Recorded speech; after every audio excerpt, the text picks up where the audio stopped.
Hi, it's another learning session for chemical properties या chemical behavior of aldehydes and ketones.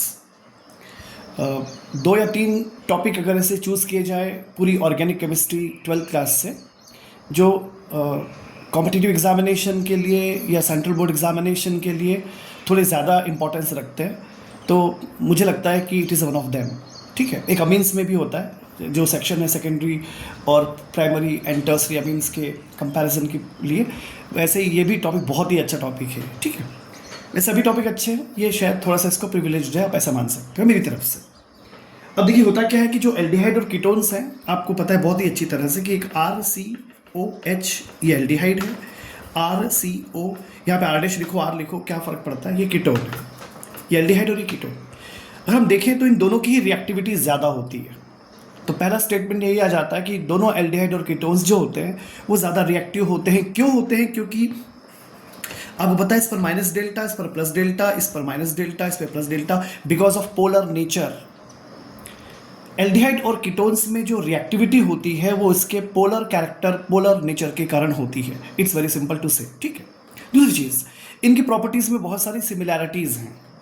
और वो similarities क्यों हैं आप साफ साफ देख पा रहे होंगे, क्योंकि दोनों में ही जो फंक्शनल ग्रुप है, carbonyl functional group, this is common in both, इसमें भी है और इसमें भी है.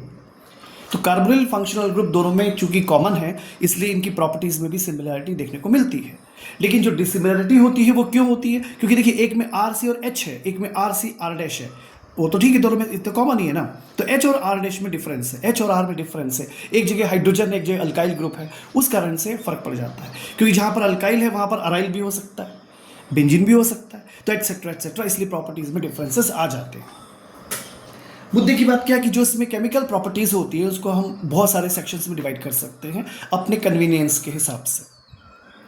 पहली प्रॉपर्टी, इसको स्टडी किया जा सकता है चूंकि इसमें डबल बॉन्ड लगा हुआ है, तो आपको अच्छे से आता है ये कि जहाँ डबल बॉन्ड या ट्रिपल बॉन्ड होता है वहाँ पर एडिशन रिएक्शंस होते हैं. ध्यान दीजिएगा, ये कार्बन पर पॉजिटिव है, तो न्यूक्लियोफिलिक एडिशन रिएक्शंस बिल्कुल होते हैं किसमें, इन एल्डिहाइड और कीटोन्स में. यानी कि सबसे पहली जो प्रॉपर्टी हम स्टडी कर सकते हैं जिस टाइटल में, उसे हम कहते हैं न्यूक्लियोफिलिक एडिशन रिएक्शन. दूसरी प्रॉपर्टी हम यूं मान सकते हैं जिसमें हम क्या करते हैं, न्यूक्लियोफिलिक एडिशन रिएक्शन. समझिएगा इस बात को, न्यूक्लियोफिलिक एडिशन रिएक्शन तो होगी, और न्यूक्लियोफिलिक एडिशन रिएक्शन के साथ साथ क्या होगा, रिमूवल ऑफ वाटर मॉलिक्यूल होगा. तो पहले रिएक्शन में केवल अटैचमेंट हुआ है, तो आपने उसको टाइटल दिया है न्यूक्लियोफिलिक एडिशन रिएक्शन. और दूसरे केस में आपने क्या किया कि न्यूक्लियोफिलिक एडिशन किया तो है, पर साथ में आपने एलिमिनेशन कर दिया, एलिमिनेट कर दिया पानी के मॉलिक्यूल को, वाटर मॉलिक्यूल को. तो हम ऐसा बोल सकते हैं कि addition reaction with elimination of water molecule.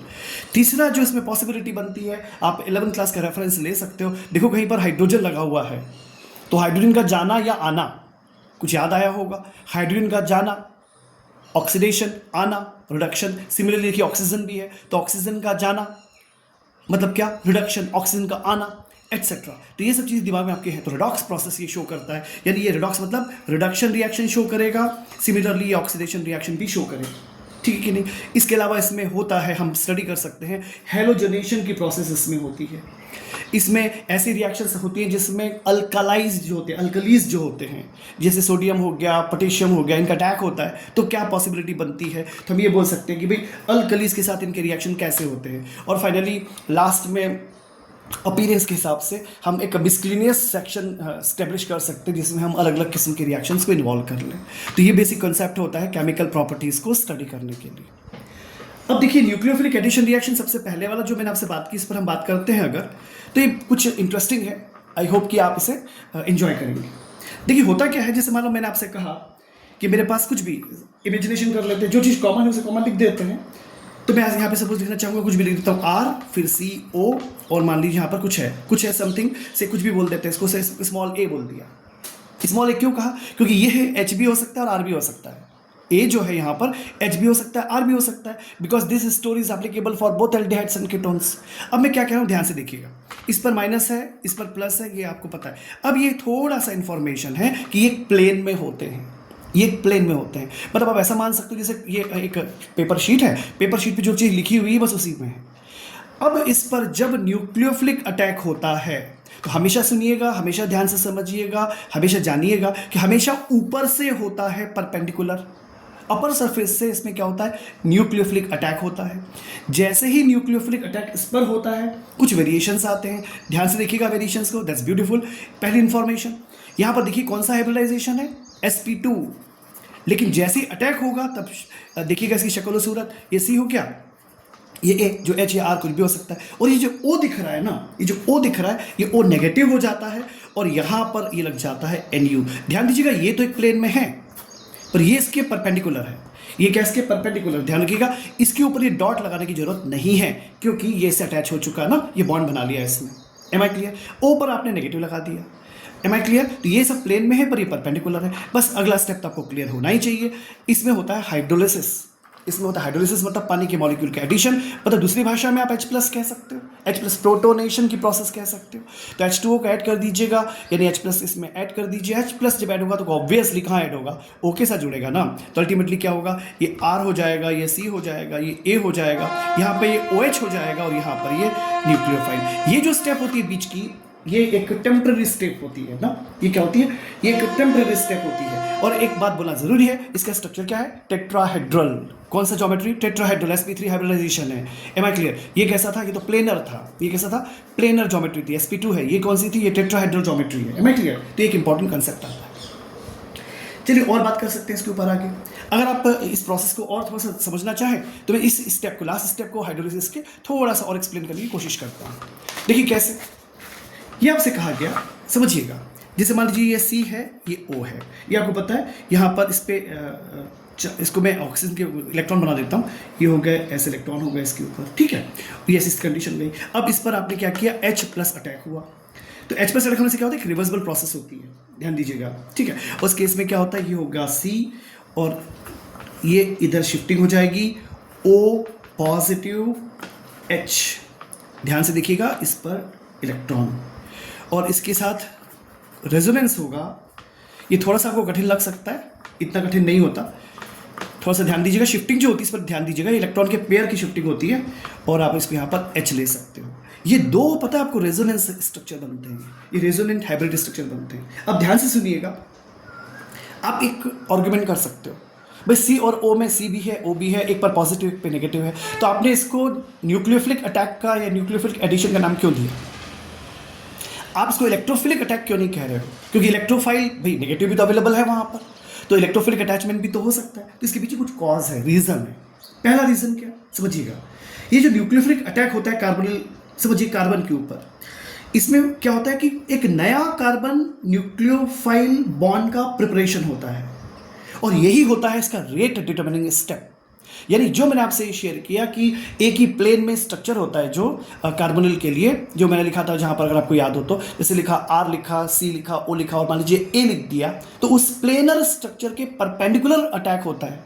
M I clear? ये बहुत इंपॉर्टेंट कंसेप्ट है। और इस कहानी में होता क्या, यही होता है रेट डिटर्मिनिंग स्टेप, यानी सबसे स्लोएस्ट स्टेप होता है। तो पहला कॉज इसको हम क्यों कहा जाता है, न्यूक्लियोफिलिक रिएक्शन, ठीक है। तो पहली कहानी ये हो जाती है। दूसरी कहानी ये कि जो ऑक्सीजन होता है उसकी इलेक्ट्रोनेगेटिविटी ज़्यादा होती है कि नहीं, और वो क्या करता है, नेगेटिव चार्ज को क्या कर सकता है, फैसिलिटेट कर सकता है न्यूक्लियोफिलिक अटैक के लिए। Are you getting my language? इतना सा है कि ऑक्सीजन के ऊपर जो नेगेटिव चार्ज है, ऑक्सीजन के ऊपर जो नेगेटिव चार्ज है वो क्या कर सकता है, वो फैसिलिटेट कर सकता है न्यूक्लियोफिलिक अटैक के लिए। किस पर, कार्बन पे, कार्बन पे अटैक के लिए। यानी ऑक्सीजन का नेगेटिव चार्ज एक तरह से, ऑक्सीजन का नेगेटिव चार्ज एक तरह से कार्बन के पॉजिटिव कैरेक्टर को बढ़ा रहा है, तो अटैक के लिए ज़्यादा फेवरेबल सर्कमस्टेंसेस होती है। तीसरी चीज़, ये जो एडिशन होगा अगर इलेक्ट्रोफाइल का, है ना, वो क्या होगा, वो कार्बोनिल ऑक्सीजन के ऊपर होगा। वो एक रिवर्सिबल प्रोसेस होती है, ध्यान से देखिएगा, वो एक रिवर्सिबल प्रोसेस होती है। लेकिन इसके पहले वाली जो न्यूक्लियोफिलिक वाली प्रोसेस थी वो रिवर्सिबल प्रोसेस नहीं कहलाएगी, वो क्या होती है, सिंगल स्टेप रिएक्शन कहला सकती है। और ध्यान दीजिएगा कि स्लोएस्ट होती है, रेट डिटर्मिनिंग स्टेप होती है। इस कारण से हम आमतौर पर ऐसा माना जाता है कि ये कैटलाइजर, मतलब एक तरह से कैटलाइजर के रेट में काम करेगा और ये इनिशियलाइज करता है किसको, न्यूक्लियोफाइल को, एक न्यूक्लियोफाइल अटैक को ही इनिशियलाइज करता है। अब ध्यान दीजिएगा कि अगर हम, ये तो हमको समझ में आया कि एल्डिहाइड और कीटोन्स जो होते हैं दोनों की ही रिएक्टिविटी ज़्यादा होती है पोलैरिटी के कारण। अगर हम एल्डिहाइड और कीटोन दोनों को कंपैरिजन करें तो ज़्यादा रिएक्टिव कौन होता है, definitely aldehydes are much reactive, more reactive than ketones. Aldehydes are much reactive, more reactive than ketones. Why so? Because ध्यान से देखिएगा, क्लास 11 का रेफरेंस है छोटा सा। सपोज मैंने यहाँ लिखा HCOH, यहाँ मैंने लिखा RCOH, H, यहाँ लिखा मैंने RCOR डैश, ठीक है। अब सोचिए, विचार कीजिए, इस केस में जब आपको पता है कि जो R अवेलेबल होता है वो प्लस आई इफेक्ट शो करता है। क्या शो करता है? क्योंकि वो एक इलेक्ट्रॉन डोनेटिंग स्पीशी है। वो कैसी है? इलेक्ट्रॉन डोनेटिंग स्पीशी है, हाइड्रोजन तो नहीं है नेचुरली। अब क्या होगा, जब ये जो R होगा अगर कार्बन को इलेक्ट्रॉन देने लगे तो आपको नहीं लगता कि कार्बन पर जो पॉजिटिव कैरेक्टर है वो कम हो जाएगा? यहां तो ध्यान से देखिएगा ना, यहां तो दो R अवेलेबल हैं, दोनों R कार्बन को क्या कर रहे हैं? इलेक्ट्रॉन दे रहे हैं। रिएक्शन इसलिए हो रही है क्योंकि कार्बन पर पॉजिटिव है, तो इलेक्ट्रॉन अगर कार्बन को मिलेंगे तो कार्बन पर पॉजिटिव कैरेक्टर कम हो जाएगा। ऑब्वियसली साफ समझ में आता है कि because of plus I effect, ये जो फॉर्मेल्डिहाइड है जिसमें कोई अल्काइल ग्रुप नहीं है, क्या हुआ इसमें? इसकी रिएक्टिविटी ज्यादा होगी। किससे? एक एल्डिहाइड, कोई दूसरा एल्डिहाइड जिसमें एक अल्काइल ग्रुप है, या ज्यादा होगी जिसमें दो अल्काइल ग्रुप है। तो I hope you got it. Because of plus I effect aldehydes are much reactive than the ketones, क्योंकि कार्बन पर पॉजिटिव कैरेक्टर कम हो जाता है because of alkyl group.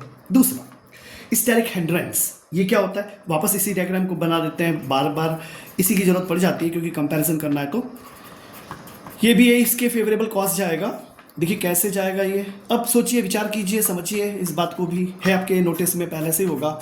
Steric hindrance क्या होता है? जो कुछ भी अटैचमेंट हो रहा है साहब वो कार्बन पे हो रहा है, तो कार्बन पे तो जगह होना चाहिए ना न्यूक्लियोफिलिक के आके बैठने के लिए। अगर हाइड्रोजन जुड़े होंगे तो हाइड्रोजन का साइज छोटा होता है, तो कार्बन पर इनफ स्पेस अभी बचा रहता है।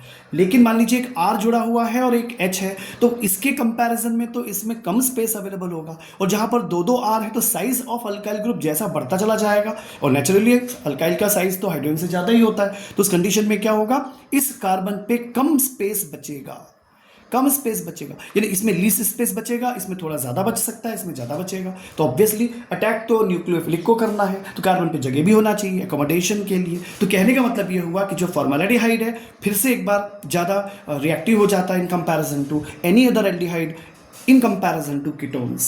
तो एक्सपेक्ट यू गॉट इट कि कैसे अल्काइल ग्रुप का साइज भी मायने रखता है। एक तो अल्काइल ग्रुप का होना मायने रखता है, दूसरा अल्काइल ग्रुप का साइज मायने रखता है। तो ये छोटी सी कहानी होती है। अब तीसरी कहानी तो बड़ी सिंपल सी है लेकिन थोड़ी इंटरेस्टिंग भी है। कैसे? समझिएगा, मैं एक एग्जाम्पल से बात को कहने की कोशिश कर रहा हूँ। I am getting the reference of from the ketone section particularly, ठीक है। देखिए कैसे, it's a beautiful example for, suppose मैंने बनाई बेंजीन की रिंग, ऐसे अच्छे से समझिएगा, ठीक है। ये तीसरा एक कॉज माना जा सकता है। यहाँ पे मैंने लिखा C, यहाँ लिखा ऑक्सीजन, यहाँ लिखा O, ठीक है। RCO तो हो गया कॉमन, ये बना दिया मैंने एक बेंजीन रिंग। अब ध्यान से देखिए कि क्या होगा, ये शिफ्टिंग हुई इधर। इस ऑक्सीजन पे कितने इलेक्ट्रॉन्स हैं? 4, 2 lone pair of electrons available है। शिफ्टिंग हो गई। शिफ्टिंग होने की खुशी में क्या हुआ, देखिए ये स्पेसिफिकेशन ऐसे आएगा, ये ऐसे, ये ऐसे, ये ऐसे। ध्यान से देखिएगा, ये C है, इलेक्ट्रॉन दे चुका, इस पर पॉजिटिव है, यहाँ पर R है, और इस ऑक्सीजन के ऊपर 2 इलेक्ट्रॉन, 4 इलेक्ट्रॉन पहले थे, अब आ गए 2, सिर पर नेगेटिव चार्ज आ गया। Am I clear? अब ध्यान से देखिए अगली कहानी, दैट्स इंटरेस्टिंग टू से, बहुत अच्छे से देखिएगा इसे, क्योंकि अब शिफ्टिंग होगी थोड़ी सी, है ना। ध्यान से देखिएगा, अब क्या हुआ, अब ये होता है कि ये जो इलेक्ट्रॉन दिख रहा है ये शिफ्ट होता है इधर की तरफ, क्योंकि कार्बन पर पॉजिटिव है। भाई समझिएगा, ये पाई इलेक्ट्रॉन्स है और R है, तो R का इलेक्ट्रॉन शिफ्ट नहीं होगा। कैसे होगा?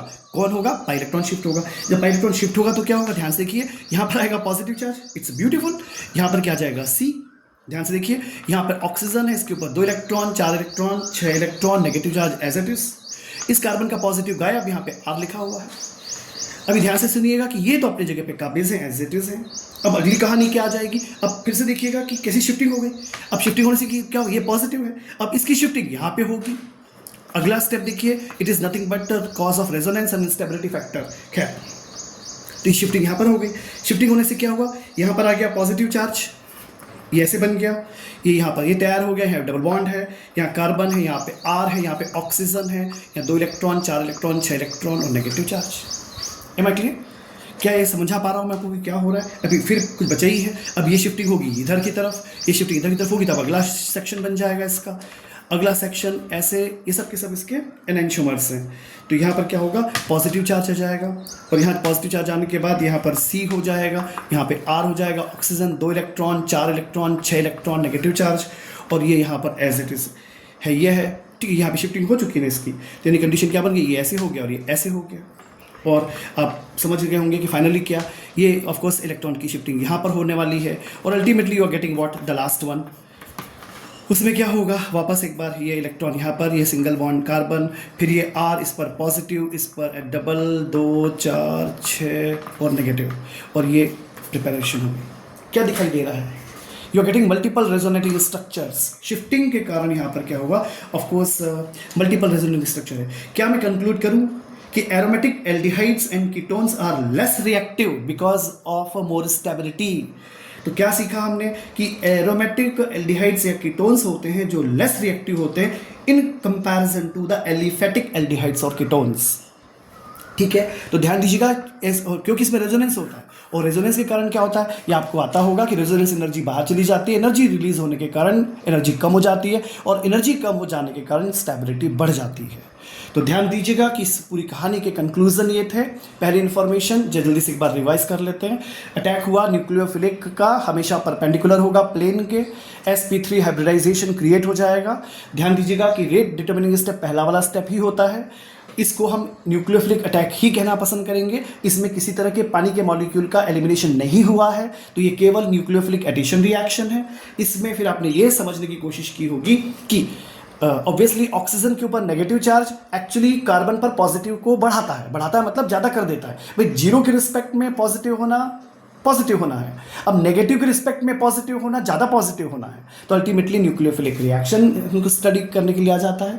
फिर हम पढ़ते हैं कि रिएक्टिविटी एल्डिहाइड्स की ज़्यादा होती है कीटोन्स के कंपैरिजन में। दो मेजर कॉज सामने आते हैं। पहला कॉज होता है इंडक्टिव इफेक्ट का, कार्बन पर पॉजिटिव कैरेक्टर कम हो जाता है because of R. Naturally formaldehyde most reactive हो जाता है और कीटोन्स लेस रिएक्टिव हो जाते हैं। सिमिलरली स्टेरिक हिंड्रेंस है, आर का जो साइज होता है वो मायने रखता है। और अल्टीमेटली फिर मैंने आपसे लास्ट में एक बात शेयर की रेजोनेंस स्ट्रक्चर बनाने के बाद कि एरोमेटिक जो एल्डिहाइड्स होते हैं या कीटोन्स होते हैं, एरोमेटिक एल्डिहाइड्स या कीटोन्स होते हैं, वो ज़्यादा स्टेबल होते हैं, यानी कि लेस रिएक्टिव होते हैं। I hope you enjoy the lecture. We shall continue tomorrow. Good day please.